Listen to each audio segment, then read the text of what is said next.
Hello everyone! Welcome to my channel Do to Study. So here I am again with a new video of the chapter Second Phase of the Indian National Movement. See, in my previous videos we have already completed the previous chapter, that is the first phase of the Indian nationalism, isn't it? So this is chapter 4 from history, second phase of the Indian national movement, and it's the first video from this chapter. Okay, so without wasting time, let's get started. See, in the previous chapter, that is the first phase of the early nationalism, we read about the early nationalists, isn't it? That is, they were peace-loving and they followed prayer, petitions and persuasions, isn't it? So they followed these methods to achieve their aims. But still they were not so successful. But we can say that they provided a base for the Indians to stand up and walk in the path of nationalism. But here we will learn about the second phase of the nationalism, in which we will learn about assertive nationalism. Okay, we'll start with the partition of Bengal and then anti-partition movement, people's reaction when this partition of Bengal was announced, and then about Surat split. Okay, it's a very remarkable point in history, that in the history of Congress. And then we will continue with the assertive nationalists in the next video. Okay, so first of all we will start with the partition of Bengal. See, at that time Bengal was a very rich province and it covered a large area. Okay, that's around 4,89,500 square kilometer. So it was the extension of Bengal. So just imagine how large it was, isn't it? So and furthermore, Bengal was a very prosperous province at that time. With such a large area and with much prosperity, the Britishers were really attracted towards Bengal and they established their kingdom. They started to establish their kingdom in Bengal. These all things we already know. Now what we have to know further? Let's move to that. See, what happened? While we are discussing about the early nationalists, you might have noticed that many of them were from Bengal, and apart from that, there were many other national leaders who were from Bengal. It means that Bengal was a center point for the rise of nationalism. Okay, so this frightened the British and they wanted to stop it. Okay, so they planned out a method by which the people would not know that they are trying to kill nationalism, but their motive will also be achieved. So they planned that they will divide Bengal. Okay, they would divide Bengal into two provinces. Okay, now it was during Lord Curzon actually announced this partition of Bengal. That is on July 20, 1905. So they decided to divide Bengal into two provinces, isn't it? So the first one was Bengal. The name was Bengal. There were two provinces, one of them were Bengal, in which people or the western districts of Bengal were included. The second one was Eastern Bengal and Assam. In this province, the districts from Eastern Bengal and the regions of Assam were included. Okay. I left out to say that first there were two provinces, one Bengal and the second one was Eastern Bengal and Assam. In Bengal, along with the districts of Western Bengal, Bihar and Odisha was also present. Now the population of Bengal was 54 million, whereas that of Eastern Bengal and Assam was 31 million. Okay, now the capital of Bengal was Calcutta.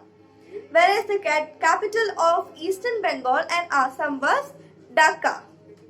Understood? So these were the information about the two provinces that were planned. After partition of Bengal, these would be the two provinces. Now, before such partition, before such an immense step to be taken by the government has to give reason why they are doing so, isn't it? So they said that it was for the good of the people, that is the good of the administration, because they said that as Bengal was a very large province, there were so many people, it had high population and it covered a large area, so it was very difficult for them to administer the province. So to ease administration, they wished to divide Bengal into two provinces. It was the reason given by the government, but the actual motive was not so. Okay, so that's what is the cause of partition of Bengal. What was the real cause? Not the one that was said by the government. That they said just to fool Indians. Okay, but still the Congress leaders, that is the nationalists, early nationalists and assertive nationalists, all of them knew, the Indian nationalists. Okay, at that time the division was not there, so the Indian nationalists knew their real motive. Okay, so let's know what was the real motive. The first one, see, earlier also I said Bengal was a nerve center of Indian nationalism at that time. Okay, so the British thought that if they would divide Bengal into two provinces, then it can occur that, or there are high chances that this rising tide of nationalism will stop. Okay, so with this hope, they plan to divide Bengal. Now the second one, see, okay, there was one more thing. Okay, we will discuss here itself. The partition of the state was intended to curb Bengali influence by not only placing Bengalis under two administration, but by reducing them to a minority in Bengal itself. See, what their motive was, what they did was, they divided Bengal into two provinces. Furthermore, they planned the division in such a way that in each province the population of Bengalis would be itself minor as compared to the other populations. Okay. Third one, the partition was meant to foster divisions on the basis of religion. Yes, because the East Bengal and Assam province had mainly Muslim majority states. Okay, that is, in those regions the majority was Muslim, whereas in the West Bengal province it had a Hindu majority. Okay, so now there was a bifurcation of Bengal on the basis of religion too, isn't it? Eastern Bengal and Assam had a Muslim majority, whereas Bengal had a Hindu majority. So just see what wicked ideas they used to divide Bengal and to curb the rising tide of nationalism. Understood? So these were the three causes of partition of Bengal. But the Indian nationalists saw the actual motive behind it, and they said that it was not, if they had to divide also, then it should not have been done in this way, in this manner. It should be done on the basis of the language. Okay, that is the Odia speaking people should be separated, and the Hindi speaking Bihari should be separated, and the Bengali speaking Bengal should be separated. In this way, the division could have been done better. This was the opinion of the Indian nationalists at that time. And the way in which the announcement was done, the governor of that time, that is Lord Curzon, announced it without giving any consideration to the feelings of the people of Bengal. Okay. So now if such a thing is done, then it's sure that the people would be agitated. If one day, suppose here now we are all united because we are all Indians, isn't it? If all at once on one day someone comes and say that we are going to divide India into two parts, the first one will be something and the second one will be something, then it is obvious that people will be agitated, and that too without no reason, no accurate reason, isn't it? People would be agitated, and it's obvious that they will protest against the government. That happened at that time too. Okay, that's what led to the anti-partition movement. That is, the people started to raise their voice, to stand on their own feet, to say that no, we don't want partition in Bengal, which resulted in the anti-partition movement. So let's see what were done. See, all these people from all sections joined hands to stand against it. There is zamindars, peasants, even people who were from upper classes, that is lawyers, educated Indians, lawyers, merchants, zamindars, students, women, everyone came together to raise their voice against the partition movement. Now, many protest meetings were held by very eminent leaders, very great leaders like Surendranath Banerjee, Krishna Kumar Mitra, P.C. Rai, B.C. Pal, and Anand Mohan Bose. Okay, now during this time, the early nationalists cooperated with the assertive nationalists to stop this partition movement. Okay, and they also condemned, they also expressed their feelings against partition through newspapers like Bengali, Hitabari, and Sanjeevani. The anti-partition movement was initiated on August 7, 1905. On that day, a massive demonstration was organized or was shown against a partition, and this demonstration was organized in the town hall in Kolkata. From there, people went to different parts to continue the protest, to extend the protest all over Bengal. Okay, now let's see people's reaction. That is how they showed their anger or how they showed their protest. Okay, first one, the leaders declared October 16, 1905 as a day of national mourning throughout Bengal, because on October 16, 1905, the partition of Bengal was announced. Okay, and on this day, people observed fasting and people walked barefooted and bathed in Ganga in the morning hours. Okay, the second one, every streets of Kolkata were full from the cries of Bande Mataram, which became the theme song of the national movement. And Rabindranath Tagore composed a song, that is Amar Sonar Bangla. This song was treated or was considered, this was a very patriotic song, and people sung it all through the streets. And very important thing, the British did this anti-partition movement to curb the Hindu-Muslim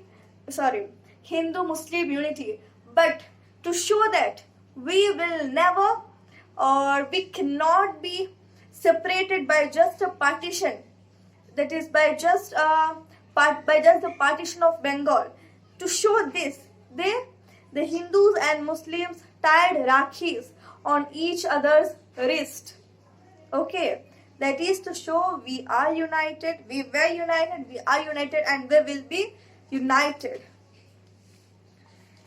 And then in the afternoon, there was a great demonstration when the veteran leader Anand Mohan Bose laid the foundation of a federation hall to mark the indestructible unity of Bengal. All gathered there took the vow to follow Swadeshi. That is, they took the oath, they promised that they would follow Swadeshi. Now the next one is the impact of anti-partition movement. So, was there any effective measure after following this anti-partition movement? This we will see now. Okay, so in this anti-partition movement, see, the partition of Bengal was done to break the or to curb the rising tide of nationalism. But here you can see that due to this partition, anti-partition movement was raised, in which all Hindus and Muslims came together. Every class, people from every class, every section came together, which means nationalism was made more stronger, isn't it? So they really failed to stop the rising nationalism. And then the ideas of Swadeshi and boycott was really conducted, was really took forth. Okay, that is, the people understood that Swadeshi and boycott are two things that have to be continued at the same time. Without Swadeshi, boycott of foreign goods is nothing, and without boycott of foreign goods, Swadeshi is incomplete. Okay, so therefore they adopted both Swadeshi and boycott of foreign goods, and they even boycotted the shops that were, and they even picketed the shops that were selling foreign goods. And see, the people lost their faith in the fair play and justice of the British. Okay, while the early nationalists believed in this, now they have totally lost faith, which means now it's time for the assertive nationalists to come forth and play their role. Understood? Now, the anti-partition agitation backfired the plans of Lord Curzon. Yes, as I said earlier, it gave added strength to the national movement. The strength of national movement was further increased rather than decreasing. Okay. And the methods adopted by the early nationalists lost their appeal and gave an opportunity to the assertive nationalists to lead the national movement, as I have already said. Now see, the partition of Bengal was revoked in 1911. Partition of Bengal was done in the year 1905. But after this anti-partition movement and all, it was revoked in 1911, and a new scheme was introduced in which the partition was done according to the language being spoken by the people. That is, not on the religious ground, rather on the linguistic ground. That is, the Odia speaking Odias, Bengali speaking Bengalis, and the Hindi speaking Biharis were separated from each other. Okay, in this way separation was done.